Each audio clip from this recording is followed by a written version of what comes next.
దేవుని నామానికి మహిమ కలుగునుగాక. క్రీస్తు నందు ప్రేమైన దేవుని బిడ్డలారా,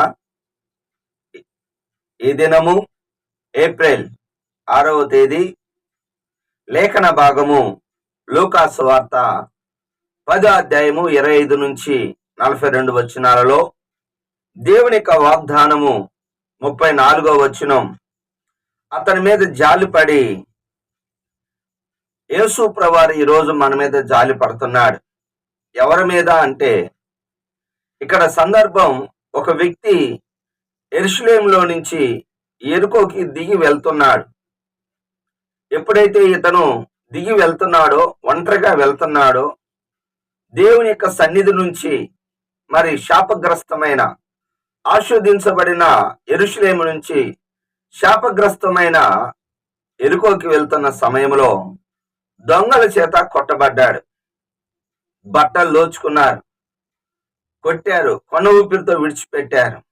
నిజమేనండి, మనం ఆత్మీయంగా ఎప్పుడైతే దేవుని యొక్క ఆజ్ఞను, దేవుని యొక్క సన్నిధి నుండి దూరంగా వెళ్ళిపోతామో, మరి ఎంతో బాధాకరమైన విషయం. కయ్యను కూడా దేవుడు తన సన్నిధి నుంచి దూరం చేసినందుకు, నా దోష శిక్ష నేను భరించలేనిదంతది అన్నాడు.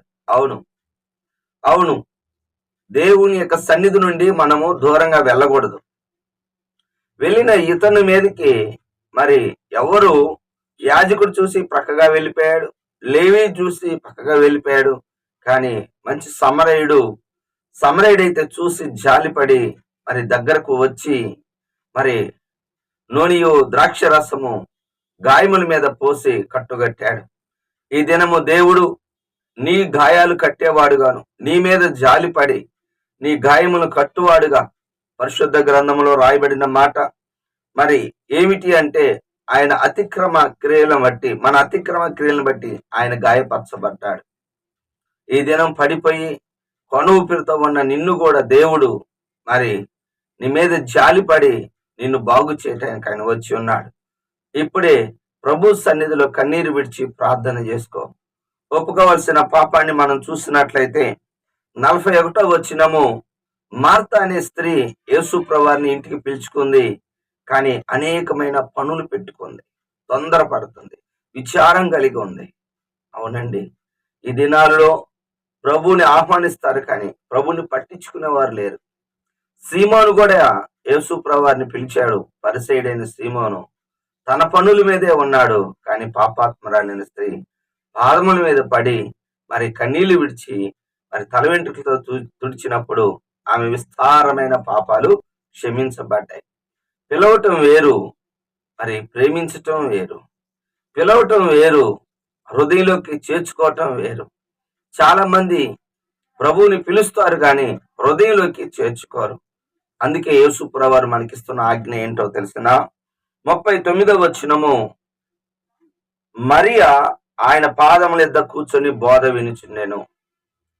యేసు ప్రభువారు మార్తతో అంటున్నాడు, మార్తా, నువ్వేమో అనేకమైన పనులు కలిగి ఉన్నావు, విచారపడుతున్నావు, అవసరమైనది ఒకటే, మరియా ఉత్తమమైనది ఎంచుకున్నది, ఆయన పాదముల యొద్ద కూర్చొని బోధ వినుచుండెను. యేసు ప్రభువారు వచ్చేది బాగా గమనించండి. మనం ఆయన మాట వినటానికి, సహజంగా చర్చికి వచ్చే వాళ్ళు కూడా వాక్యం మీద కంటే కూడా పక్క కార్యక్రమాల మీద ఎక్కువ ఆశ చూస్తూ ఉంటారు. ఆ పని అని, ఈ పని. దయచేసి అలా చేయవద్దు.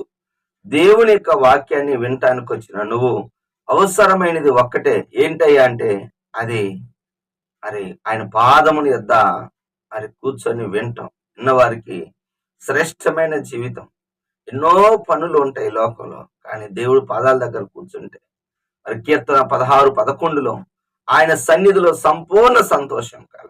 అవును, ఆయన పాదముల దగ్గర కూర్చున్న వారందరూ బాగుపడ్డారు. నిజంగా అండి, అవును. ఉదయాన్నే లేచి ప్రభు పాదాలు పట్టుకుందాం. దేవుడు గొప్ప కార్యాలు జరిగించునుగాక. ఆమేన్. ప్రార్థన చేసుకుందాం. ప్రేమ కలిగిన తండ్రి యేసయ్యా, నీ వందనాలు, స్తుతులు, స్తోత్రాలు నాయన. ఈ దినమును తండ్రి మా మీద జాలిపడే వ్యక్తిగాను నాయన అయ్యా, మేము తొందరపడకూడదు, అనేకమైన పనులు కలిగి ఉండకూడదు, అవసరమైనది ఒక్కటే, నీ పాదముల దగ్గర మేము ఉండేవాళ్ళముగా దయచేయమని వింటున్న ప్రతి బిడ్డని దీవించి ఆశీర్వదించి మహిమను తెచ్చుకోమని యేసు నామములో ప్రార్థిస్తున్నాను తండ్రి. ఆమె తండ్రి యొక్క ప్రేమ, కుమారుని యొక్క కృప, పరిశుద్ధాత్మ యొక్క అన్యోన్య సహవాసం సదాకాలం మనందరికీ తోడుగా ఉండును గాక. ఆమేన్. హల్లెలూయా.